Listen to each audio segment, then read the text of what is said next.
Hello, जय हिंद, नमस्कार दोस्तों। आप सभी का स्वागत है आपके अपने YouTube channel online GK free classes में। आज के इस क्लास में हम रेलवे ग्रुप डी परीक्षा 2025 के लिए मॉडल पेपर नंबर 31 लेकर आए हैं। और मेरे भाई इस 31वें मॉडल पेपर के अंदर हमने उन्हीं क्वेश्चनों को कवर किया है जो क्वेश्चन आपके रेलवे ग्रुप डी एग्जाम 2025 के लिए इम्पोर्टेंट रहेंगे।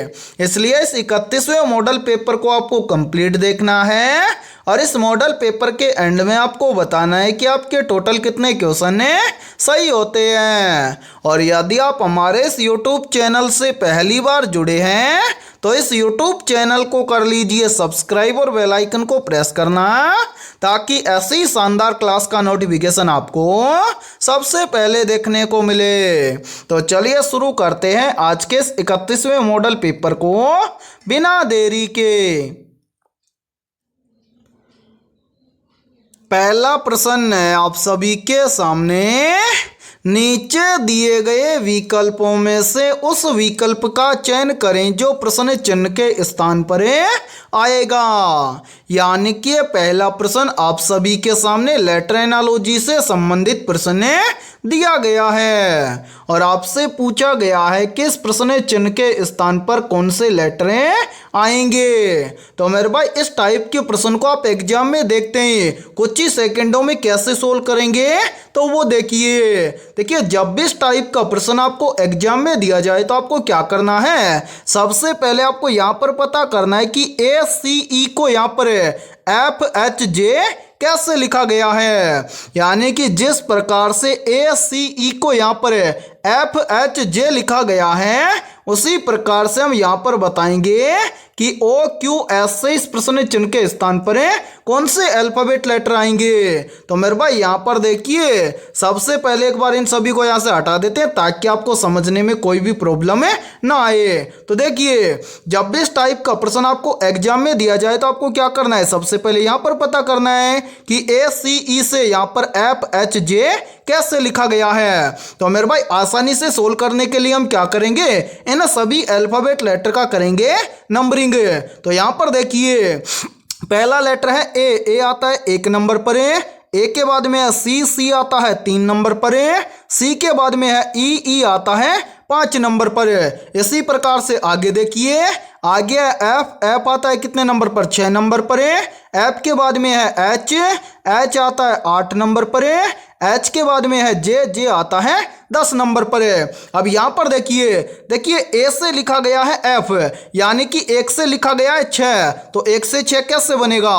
तो यहां पर देखिए यदि हम 1 के अंदर क्या कर दें +5 कर दें तो 1 और 5 मिलकर बन जाएगा 6। फिर देखिए सी से यहां पर लिखा गया है एच, यानी कि 3 से लिखा गया है 8, तो मेरे भाई 3 से 8 कैसे बनेगा।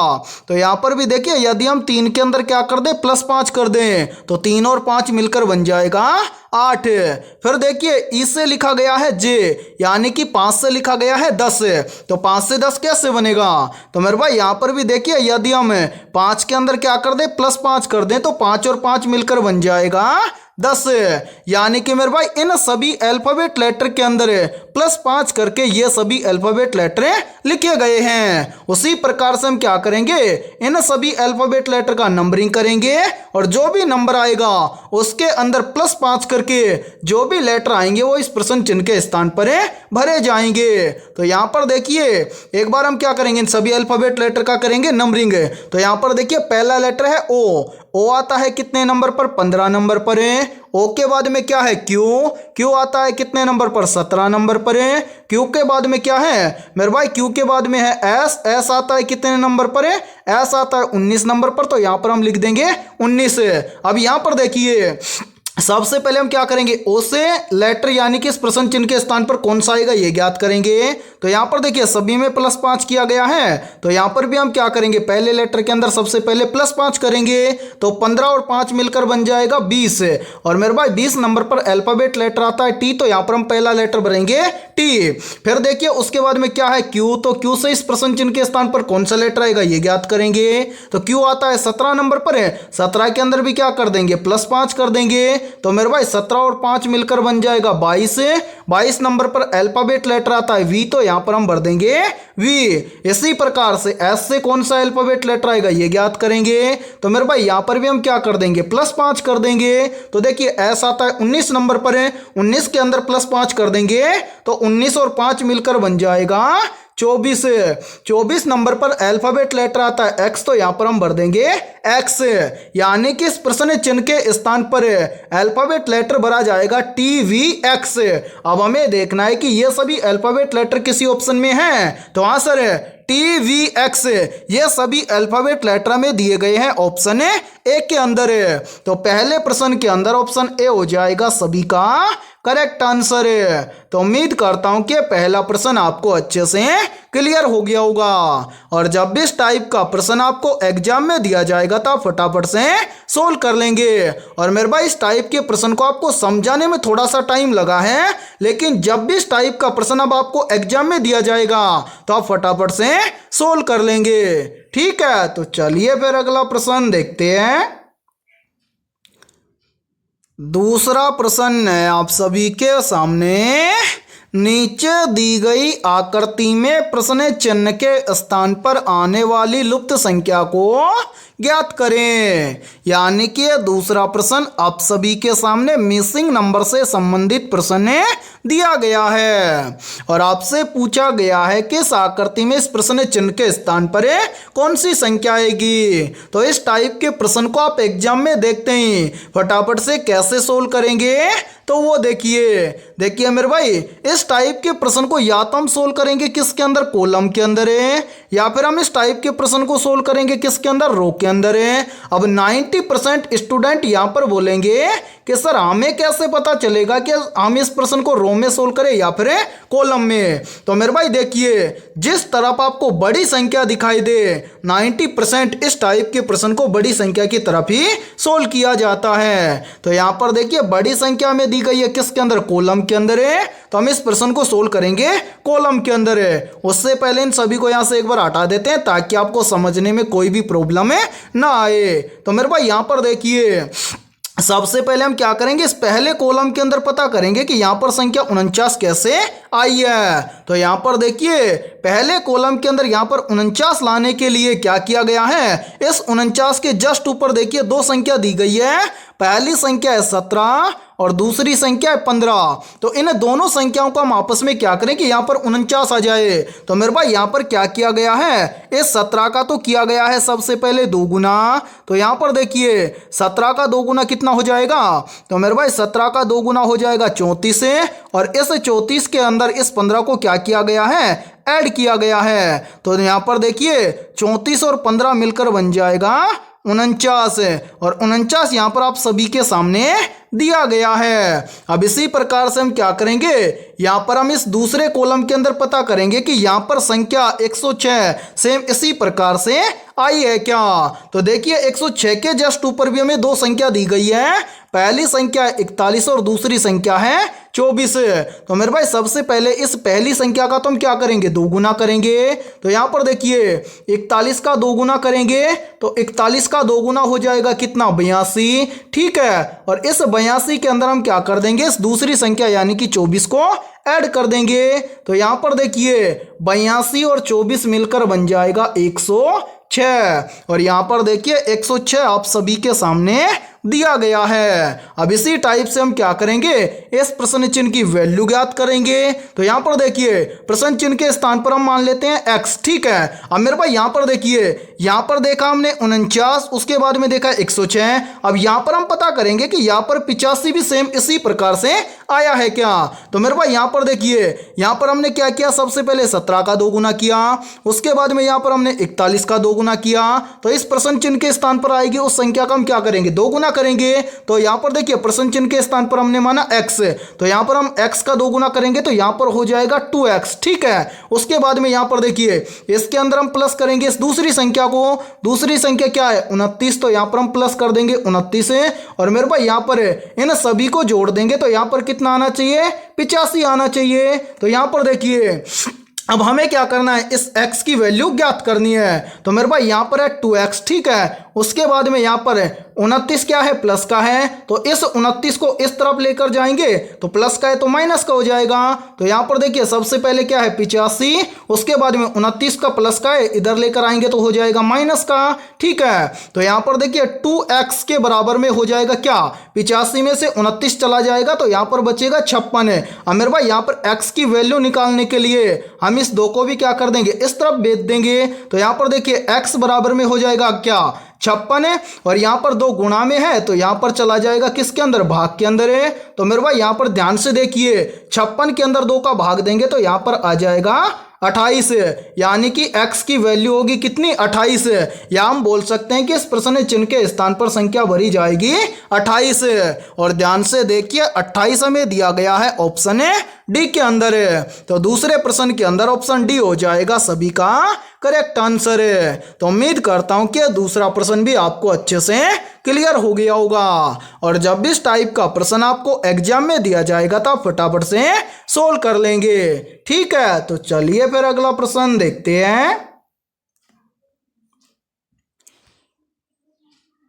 तीसरा प्रश्न है आप सभी के सामने, नीचे दिए गए प्रश्न में प्रश्न चिन्ह के स्थान पर आने वाली संख्या को ज्ञात करें। यानी कि तीसरा प्रश्न आप सभी के सामने नंबर एनालॉजी से संबंधित प्रश्न दिया गया है और आपसे पूछा गया है कि इस प्रश्न चिन्ह के स्थान पर कौन सी संख्या आएगी। तो मेरे भाई जल्दी से एक काम कीजिए, इस क्लास को रोकिए और इस प्रश्न को अपने स्तर से सोल्व करके कमेंट सेक्शन के अंदर कमेंट करके बताइए कि इस प्रश्न चिन्ह के स्थान पर कौन सी संख्या आएगी।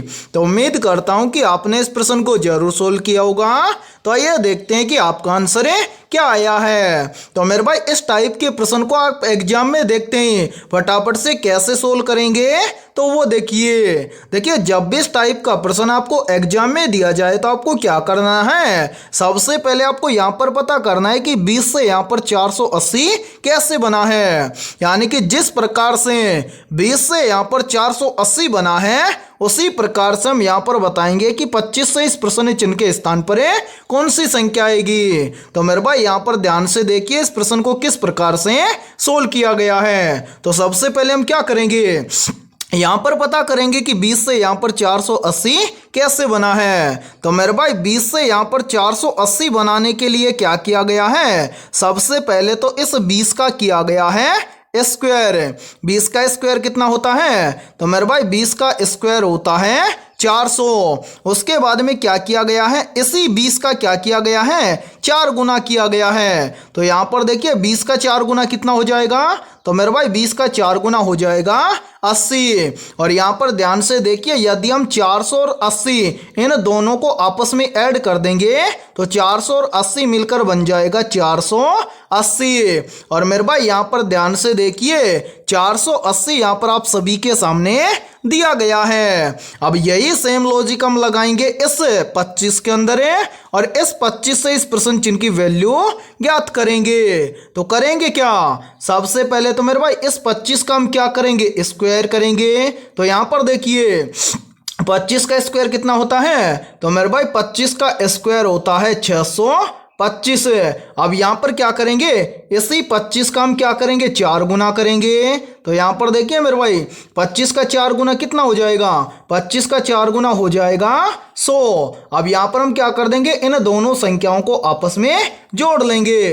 तो यहाँ पर देखिए 625 और 100 ये दोनों मिलकर बन जाएगा 725।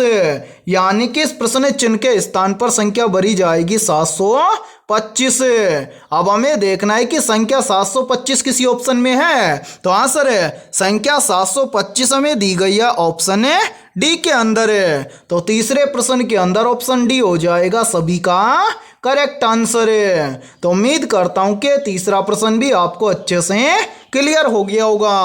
और जब भी इस टाइप का प्रश्न आपको एग्जाम में दिया जाएगा तो फटाफट से सोल्व कर लेंगे। और इसी के साथ में देखिए आप सभी के लिए बहुत ही इंपॉर्टेंट सूचना है यदि आप पहली बार के अंदर रेलवे ग्रुप डी एग्जाम 2025 को क्रैक करना चाहते हैं तो हमने आपके रेलवे ग्रुप डी एग्जाम 2025 के लिए जीके, जीएस, साइंस, मैथमेटिक्स और रीजनिंग यानी कि ऑल सब्जेक्ट के ऊपर मोस्ट इंपोर्टेंट क्वेश्चंस का मास्टर पीडीएफ सेट तैयार किया है। और जो भी अभ्यर्थी ये मास्टर पीडीएफ सेट लेना चाहता है वो हमारे इस व्हाट्सएप नंबर पर कांटेक्ट करके ले सकता है। और इस मास्टर पीडीएफ सेट की प्राइस हमने रखी है मात्र और मात्र 80 रुपये, यानी कि 80 रुपये की फीस के अंदर आपको रेलवे ग्रुप डी एग्जाम 2025 के लिए ऑल सब्जेक्ट के ऊपर रामबाण क्वेश्चनों का मास्टर पीडीएफ सेट दिया जाएगा। और मेरे भाई इस मास्टर पीडीएफ सेट के अंदर आपको क्या क्या मिलने वाला है तो वो भी देख लीजिए। यहाँ पर देखिए इस मास्टर पीडीएफ सेट के अंदर आपको सबसे पहले लगभग 15,000 प्लस क्वेश्चन मिलेंगे जीके, जीएस और साइंस के। इसी मास्टर पीडीएफ सेट के अंदर आपको लगभग 5,000 प्लस क्वेश्चन मिलेंगे करंट अफेयर्स और कंप्यूटर के। और मेरे भाई इसी मास्टर पीडीएफ सेट के अंदर आपको लगभग 5,000 प्लस क्वेश्चन मिलेंगे मैथमेटिक्स और रीजनिंग के। और सभी क्वेश्चन आपको फुल सॉल्यूशन के साथ में मिलने वाले हैं। और मैं आप सभी को ये गारंटी देता हूं यदि आप एग्जाम से पहले इस कंप्लीट मास्टर पीडीएफ सेट को अच्छे से तैयार कर लेते हैं तो आप पहली बार के अंदर रेलवे ग्रुप डी एग्जाम 2025 को क्रैक कर जाएंगे। ठीक है, तो चलिए फिर अगला प्रश्न देखते हैं। चौथा प्रश्न है आप सभी के सामने। नीचे दिए गए प्रश्न में प्रश्न चिन्ह के स्थान पर आने वाली संख्या को ज्ञात करें। यानी कि चौथा प्रश्न आप सभी के सामने नंबर एनालॉजी से संबंधित प्रश्न दिया गया है और आपसे पूछा गया है कि इस प्रश्न चिन्ह के स्थान पर कौन सी संख्या आएगी। तो मेरे भाई जल्दी से काम कीजिए, इस क्लास को रोकिए और इस प्रश्न को अपने स्तर से सोल्व करके कमेंट सेक्शन के अंदर कमेंट करके बताइए कि इस प्रश्न चिन्ह के स्थान पर कौन सी संख्या आएगी। तो उम्मीद करता हूं कि आपने इस प्रश्न को जरूर सोल्व किया होगा। तो आइए देखते हैं कि आपका आंसर क्या आया है। तो मेरे भाई यहाँ पर देखिए जब भी इस टाइप का प्रश्न आपको एग्जाम में दिया जाए तो आपको क्या करना है, सबसे पहले आपको यहाँ पर पता करना है कि 14 से यहाँ पर 81 कैसे बना है। यानी कि जिस प्रकार से 14 से यहाँ पर 81 बना है उसी प्रकार से हम यहाँ पर बताएंगे कि 18 से इस प्रश्न चिन्ह के स्थान पर कौन सी संख्या आएगी। तो मेरे भाई यहाँ पर देखिए इस प्रश्न को किस प्रकार से सोल्व किया गया है। तो सबसे पहले हम क्या करेंगे, यहाँ पर पता करेंगे कि 14 से यहाँ पर 81 कैसे बना है। तो यहाँ पर 14 से 81 बनाने के लिए क्या किया गया है, सबसे पहले मेरे भाई इस 14 में से 5 को घटाया गया है। तो यहाँ पर देखिए 14 में से 5 को घटा देंगे तो यहाँ पर बचेगा 9। और यहाँ पर देखिए इस 9 का यदि हम स्क्वायर कर दें तो 9 का स्क्वायर होता है 81। और मेरे भाई ध्यान से देखिए 81 यहाँ पर आप सभी के सामने दिया गया है। अब यही सेम लॉजिक हम लगाएंगे इस 18 के अंदर और इस 18 से इस प्रश्न चिन्ह की वैल्यू ज्ञात करेंगे। तो करेंगे क्या, मेरे भाई इस 14 की तरह ही इस 18 में से हम क्या कर देंगे, सबसे पहले -5 कर देंगे। तो यहाँ पर देखिए 18 में से -5 कर देंगे तो यहाँ पर बचेगा 13। और जिस प्रकार से यहाँ पर 9 का स्क्वायर किया गया है उसी प्रकार से हम यहाँ पर कर देंगे 13 का स्क्वायर। तो मेरे भाई 13 का स्क्वायर होता है 169। यानी कि इस प्रश्न चिन्ह के स्थान पर संख्या भरी जाएगी 169। अब हमें देखना है कि संख्या 169 किसी ऑप्शन में है। तो हाँ सर, संख्या 169 में दी गई है ऑप्शन ए के अंदर।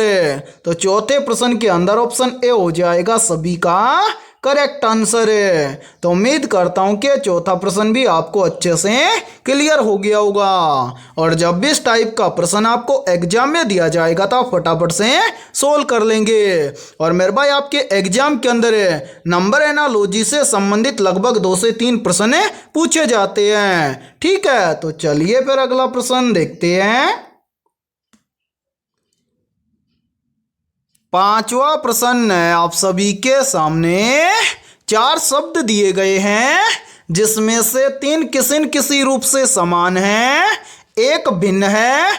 भिन्न शब्द समूह ज्ञात कीजिए। और मेरे भाई ये प्रश्न आरआरबी ग्रुप डी एग्जाम 2022 के अंदर पूछा गया प्रश्न है। तो इस टाइप के प्रश्न को आप एग्जाम में देखते ही फटाफट से कैसे सोल्व करेंगे तो वो देखिए प्रश्न के अंदर आपको स्पष्ट बोला गया है कि 4 शब्द दिए गए हैं जिसमें से 3 शब्द समूह क्या है, किसी न किसी रूप में समान है और इन 3 से एक क्या है, भिन्न है। उस भिन्न शब्द समूह का चयन करना है या फिर ज्ञात करना है। तो कैसे ज्ञात करेंगे वो देखिए। यहां पर मेरे भाई आपको हर शब्द समूह के अंदर क्या करना है, प्रश्न करके देखना है। कैसे तो वो देखिए, यहां पर आप ध्यान से देखिए। जैसे ऑप्शन ए के अंदर हमें दिया गया है ईंट और दीवार, तो क्या मेरे भाई ईंटों से दीवार बनती है, तो आंसर ईंटों से दीवार बनती है। ठीक है, इसी प्रकार से देखिए ऑप्शन बी के अंदर हमें दिया गया है लुगदी और कागज, तो क्या लुगदी से कागज बनता है, तो आंसर लुगदी से कागज बनता है। इसी प्रकार से देखिए ऑप्शन सी के अंदर हमें दिया गया है लकड़ी और फर्नीचर, तो क्या मेरे भाई लकड़ी से फर्नीचर बनता है, तो आंसर लकड़ी से फर्नीचर बनता है। इसी प्रकार से ऑप्शन डी के अंदर देखिए, ऑप्शन डी में दिया गया है धातु और अयस्क, तो क्या मेरे भाई धातु से अयस्क बनता है, तो नहीं सर धातु से अयस्क नहीं बनता है। तो मेरे भाई यहां पर ये 3 शब्द समूह तो क्या हो गए, समान हो गए। और जो ऑप्शन डी है ये इन तीनों शब्द समूहों से क्या है, भिन्न है। तो मेरे भाई 5वें प्रश्न के अंदर ऑप्शन डी हो जाएगा सभी का करेक्ट आंसर। तो उम्मीद करता हूं कि ये 5वां प्रश्न भी आपको अच्छे से क्लियर हो गया होगा। और जब भी इस टाइप का प्रश्न आपको एग्जाम में दिया जाएगा तो आप फटाफट से सोल्व कर लेंगे। ठीक है, तो चलिए फिर अगला प्रश्न देखते हैं। छठा प्रश्न है आप सभी के सामने, निम्न में से कौन सी धातु सबसे अधिक तन्य है। ऑप्शन ए एल्यूमिनियम धातु, ऑप्शन बी है लोहा धातु, ऑप्शन सी है सोना धातु और ऑप्शन डी है तांबा धातु। तो यहां पर देखिए इन चारों में से करेक्ट आंसर हो जाएगा सभी का ऑप्शन है सी, यानी कि सोना धातु सबसे अधिक तन्य धातु है। तो छठे प्रश्न के अंदर करेक्ट आंसर हो जाएगा सभी का ऑप्शन है सी। तो चलिए फिर अगला प्रश्न देखते हैं। 7वां प्रश्न है आप सभी के सामने, पत्ती की निचली सतह पर स्थित छोटे छिद्रों को क्या कहते हैं। Option A Rome, option B है सीलिया, ऑप्शन सी है रंध्र और ऑप्शन डी है उत्तक। तो यहां पर देखिए इन चारों में से करेक्ट आंसर हो जाएगा सभी का ऑप्शन है सी, यानी कि पत्ती की निचली सतह पर स्थित छोटे छिद्रों को कहा जाता है रंध्र। तो 7वें प्रश्न के अंदर करेक्ट आंसर हो जाएगा सभी का ऑप्शन है सी। और मेरे भाई ये 7वां प्रश्न बहुत ही इंपॉर्टेंट प्रश्न है, चाहे तो आप इस प्रश्न का स्क्रीनशॉट ले सकते हैं या फिर आप इस प्रश्न को अपनी नोटबुक के अंदर आप नोट भी कर सकते हैं। ठीक है, तो चलिए फिर अगला प्रश्न देखते हैं। 8वां प्रश्न है आप सभी के सामने, पौधों में भोजन का परिवहन किसके द्वारा होता है। या फिर देखिए इसी प्रश्न को एग्जाम के अंदर घुमाकर ऐसे भी पूछ लिया जाता है। प्रश्न पूछा जाता है कि पौधों में भोजन का परिवहन किस ऊतक के द्वारा होता है। तो यहां पर देखिए इन चारों में से करेक्ट आंसर हो जाएगा सभी का ऑप्शन है बी, यानी कि पौधों में भोजन का परिवहन होता है फ्लोएम ऊतक के द्वारा। तो 8वें प्रश्न के अंदर करेक्ट आंसर हो जाएगा सभी का ऑप्शन है बी। और मेरे भाई यहां पर देखिए यहीं से क्वेश्चन और बनता है और ये क्वेश्चन भी काफी बार एग्जाम के अंदर पूछा जाता है। प्रश्न पूछा जाता है कि पौधों में जल का परिवहन किस ऊतक के द्वारा होता है। तो मेरे भाई याद रखना, पौधों में जल का परिवहन होता है जाइलम ऊतक के द्वारा। ठीक है, तो चलिए फिर अगला प्रश्न देखते हैं। 9वां प्रश्न है आप सभी के सामने, निम्नलिखित में से किसे आत्महत्या की थैली कहा जाता है? मेरे भाई वेरी वेरी इंपॉर्टेंट प्रश्न है ये, तो जल्दी से बताइए इन चारों में से करेक्ट आंसर है क्या होगा। आपसे पूछा गया है कि निम्नलिखित में से किसे आत्महत्या की थैली कहा जाता है, तो यहाँ पर देखिए इन चारों में से करेक्ट आंसर हो जाएगा सभी का ऑप्शन है डी, यानी कि लाइसोसोम को आत्महत्या की थैली कहा जाता है। तो 9वें प्रश्न के अंदर करेक्ट आंसर हो जाएगा सभी का ऑप्शन है डी। और मेरे भाई इस क्लास के अंदर आपको एंड तक बने रहना है, क्योंकि इस क्लास के अंदर हमने उन्हीं क्वेश्चनों को कवर किया है जो क्वेश्चन आपके रेलवे ग्रुप डी एग्जाम 2025 के लिए इंपॉर्टेंट रहेंगे। ठीक है, तो चलिए फिर अगला प्रश्न देखते हैं। 10वां प्रश्न है आप सभी के सामने। मनुष्य के शरीर में पसलियों के कितने जोड़े होते हैं? ऑप्शन ए 10 जोड़े, ऑप्शन बी है 12 जोड़े, ऑप्शन सी है 14 जोड़े और ऑप्शन डी है 11 जोड़े। तो यहाँ पर देखिए इन चारों में से करेक्ट आंसर हो जाएगा सभी का ऑप्शन है बी, यानी कि मनुष्य के शरीर में पसलियों के 12 जोड़े होते हैं। तो 10वें प्रश्न के अंदर करेक्ट आंसर हो जाएगा सभी का ऑप्शन है बी। और मेरे भाई यहाँ पर देखिए इसी प्रश्न को एग्जाम के अंदर घुमाकर ऐसे भी पूछ लिया जाता है कि मनुष्य के शरीर में कितनी पसलियां पाई जाती हैं। तो इस तरह से प्रश्न पूछे तो मेरे भाई याद रखना मनुष्य के शरीर में 24 पसलियां पाई जाती हैं। और यदि आपसे पूछे कि मनुष्य के शरीर में कितनी जोड़ी पसलियां पाई जाती हैं, तब आपका राइट आंसर होगा कि मनुष्य के शरीर में 12 जोड़ी पसलियां पाई जाती हैं। ठीक है, तो 10वें प्रश्न के अंदर करेक्ट आंसर हो जाएगा सभी का ऑप्शन है बी। और मेरे भाई यहाँ पर देखिए यदि ये क्लास आपको पसंद आ रही है तो जल्दी से एक बार इस क्लास को लाइक कर दीजिए। और यदि आप हमारे इस YouTube चैनल से पहली बार जुड़े हैं तो इस YouTube चैनल को कर लीजिए सब्सक्राइब और बेल आइकन को प्रेस करना, ताकि ऐसी शानदार क्लास का नोटिफिकेशन आपको सबसे पहले देखने को मिले। ठीक है, तो चलिए फिर अगला प्रश्न देखते हैं। 11वां प्रश्न है आप सभी के सामने। रेबीज के टीके की खोज किसने की थी? तो यहाँ पर देखिए इन चारों में से करेक्ट आंसर हो जाएगा सभी का ऑप्शन है बी, यानी कि रेबीज के टीके की खोज की थी वैज्ञानिक लुईस पास्चर ने। तो 11वें प्रश्न के अंदर करेक्ट आंसर हो जाएगा सभी का ऑप्शन है बी। तो चलिए फिर अगला प्रश्न देखते हैं। 12वां प्रश्न है आप सभी के सामने। किस विटामिन की कमी से जनन क्षमता क्षीण हो जाती है?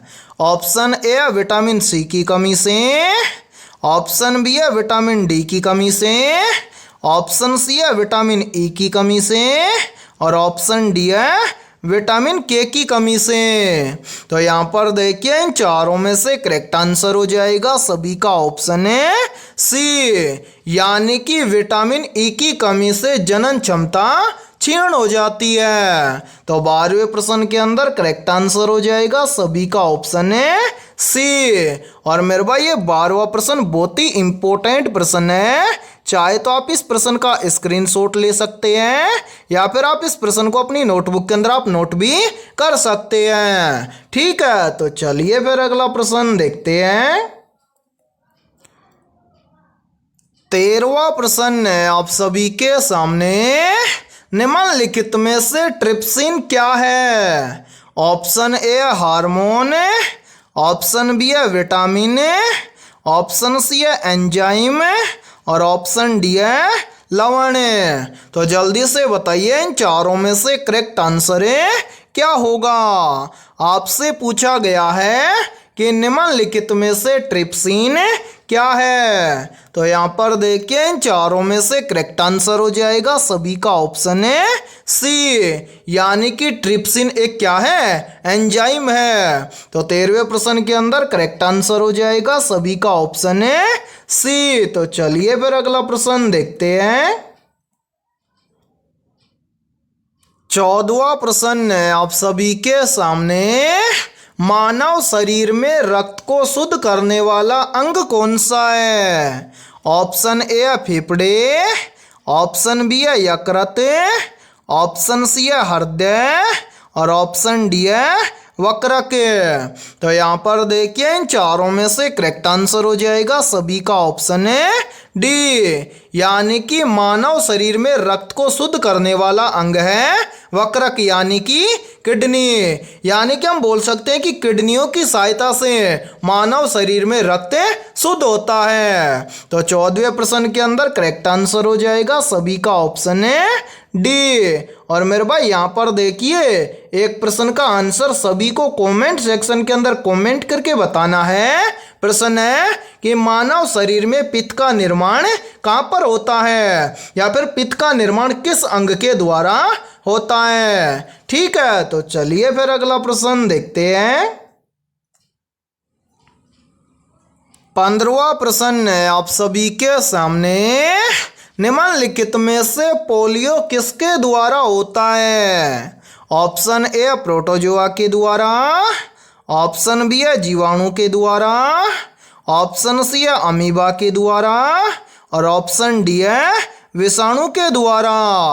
तो यहाँ पर देखिए इन चारों में से करेक्ट आंसर हो जाएगा सभी का ऑप्शन है डी, यानी कि पोलियो बीमारी विषाणु के द्वारा होती है। तो 15वें प्रश्न के अंदर करेक्ट आंसर हो जाएगा सभी का ऑप्शन है डी। तो चलिए फिर अगला प्रश्न देखते हैं। 16वां प्रश्न है आप सभी के सामने। किस रंग के प्रकाश की तरंग दैर्घ्य सबसे अधिक होती है? मेरे भाई मोस्ट इंपोर्टेंट प्रश्न है ये, तो जल्दी से बताइए इन चारों में से करेक्ट आंसर है क्या होगा। आपसे पूछा गया है कि किस रंग के प्रकाश की तरंग दैर्घ्य सबसे अधिक होती है। तो यहाँ पर देखिए इन चारों में से करेक्ट आंसर हो जाएगा सभी का ऑप्शन है सी, यानी कि लाल रंग के प्रकाश की तरंग दैर्घ्य सबसे अधिक होती है। तो 16वें प्रश्न के अंदर करेक्ट आंसर हो जाएगा सभी का ऑप्शन है सी। और मेरे भाई यदि आपको किसी भी प्रश्न के अंदर कोई भी प्रॉब्लम हो तो आप उस क्वेश्चन के बारे में कमेंट सेक्शन के अंदर पूछ सकते हैं। और इस क्लास के अंदर जितने भी क्वेश्चन होंगे सभी क्वेश्चन आपके एग्जाम के लिए इंपॉर्टेंट रहेंगे। और किसी भी क्वेश्चन का आंसर यदि आपको पहले से आता हो तो उस प्रश्न का आंसर आप कमेंट सेक्शन के अंदर जरूर कमेंट करें। ठीक है, तो चलिए फिर अगला प्रश्न देखते हैं। 17वां प्रश्न है आप सभी के सामने। कोशिका में प्रोटीन संश्लेषण किसके द्वारा होता है? ऑप्शन ए माइटोकॉन्ड्रिया के द्वारा, ऑप्शन बी है केंद्रक के द्वारा, ऑप्शन सी है राइबोसोम के द्वारा और ऑप्शन डी है केंद्रिकाओं के द्वारा। तो यहाँ पर देखिए इन चारों में से करेक्ट आंसर हो जाएगा सभी का ऑप्शन है सी, यानी कि कोशिका में प्रोटीन संश्लेषण होता है राइबोसोम के द्वारा। तो 17वें प्रश्न के अंदर करेक्ट आंसर हो जाएगा सभी का ऑप्शन है सी। और मेरे भाई यहाँ पर देखिए यहीं से एक क्वेश्चन और बनता और ये क्वेश्चन भी काफी बार एग्जाम के अंदर रिपीट होता है। प्रश्न पूछा जाता है कि कोशिका का पावर हाउस किसे कहा जाता है? तो मेरे भाई याद रखना कोशिका का पावर हाउस कहा जाता है माइटोकॉन्ड्रिया को। ठीक है, तो चलिए फिर अगला प्रश्न देखते हैं। 18वां प्रश्न है आप सभी के सामने। निम्नलिखित में से पृष्ठ तनाव का एसआई मात्रक क्या होता है? ऑप्शन ए है न्यूटन, ऑप्शन बी है जूल, ऑप्शन सी है न्यूटन पर मीटर और ऑप्शन डी है पास्कल। तो यहाँ पर देखिए इन चारों में से करेक्ट आंसर हो जाएगा सभी का ऑप्शन है सी, यानी कि पृष्ठ तनाव का SI मात्रक होता है न्यूटन पर मीटर। तो 18वें प्रश्न के अंदर करेक्ट आंसर हो जाएगा सभी का ऑप्शन है सी। तो चलिए फिर अगला प्रश्न देखते हैं। 19वां प्रश्न है आप सभी के सामने। झारखंड की गुआ खान निम्नलिखित में से किस खनिज के लिए प्रसिद्ध है? मेरे भाई मोस्ट इंपोर्टेंट प्रश्न है ये, तो जल्दी से बताइए इन चारों में से करेक्ट आंसर है क्या होगा।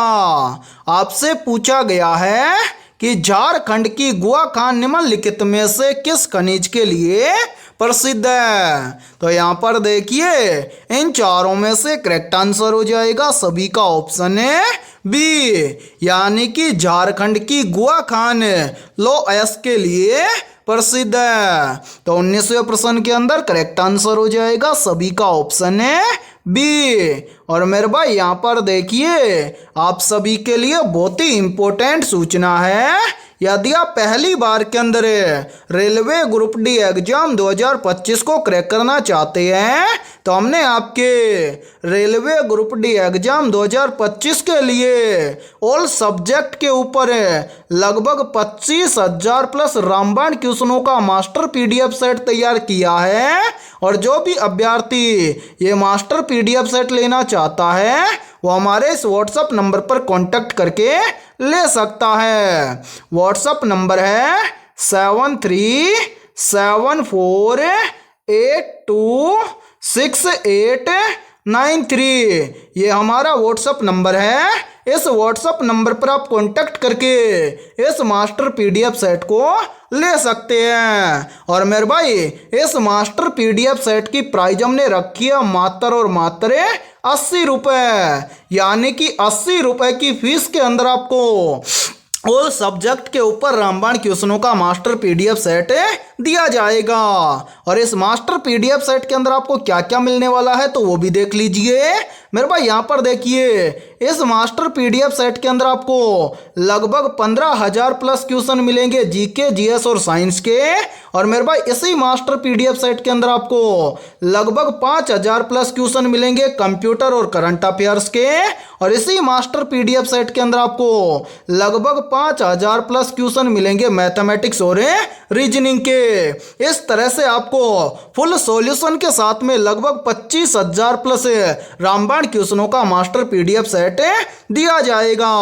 और मैं आप सभी को ये गारंटी देता हूं यदि आप रेलवे ग्रुप डी एग्जाम 2025 से पहले इस कंप्लीट मास्टर PDF सेट को अच्छे से तैयार कर लेते हैं तो आप पहली बार के अंदर रेलवे ग्रुप डी एग्जाम 2025 को क्रैक कर जाएंगे। और यदि आपको फिर भी किसी भी प्रश्न के अंदर कोई भी डाउट हो तो आप उस प्रश्न के बारे में व्हाट्सएप के ऊपर पूछ सकते हैं। ठीक है, तो चलिए फिर अगला प्रश्न देखते हैं।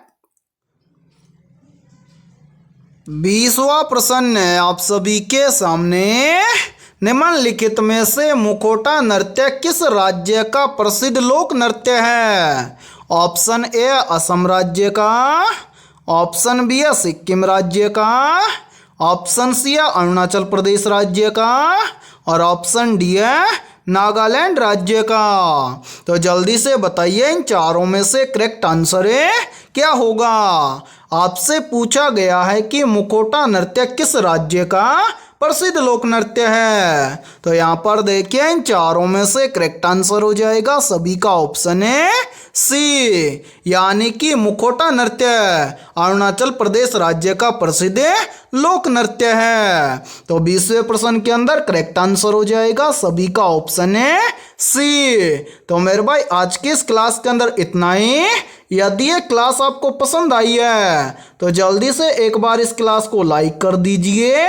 और यदि आप हमारे इस YouTube चैनल से पहली बार जुड़े हैं तो इस YouTube चैनल को कर लीजिए सब्सक्राइब और बेल आइकन को प्रेस करना ताकि ऐसी शानदार क्लास का नोटिफिकेशन आपको सबसे पहले देखने को मिले। और आज के इस क्लास के अंदर हमने 20 बहुत ही इंपॉर्टेंट क्वेश्चन करवाए हैं। तो इन 20 में से आपके कितने क्वेश्चन सही होते हैं सभी को कमेंट सेक्शन के अंदर कमेंट करके बताना है। और जिन भी अभ्यर्थियों के इन 20 में से लगभग 18 प्लस क्वेश्चन सही हुए हैं तो समझना उनकी तैयारी बेहतर है। तो फिर मिलते हैं ऐसे ही बेहतरीन क्वेश्चनों के साथ सुबह 8 बजे।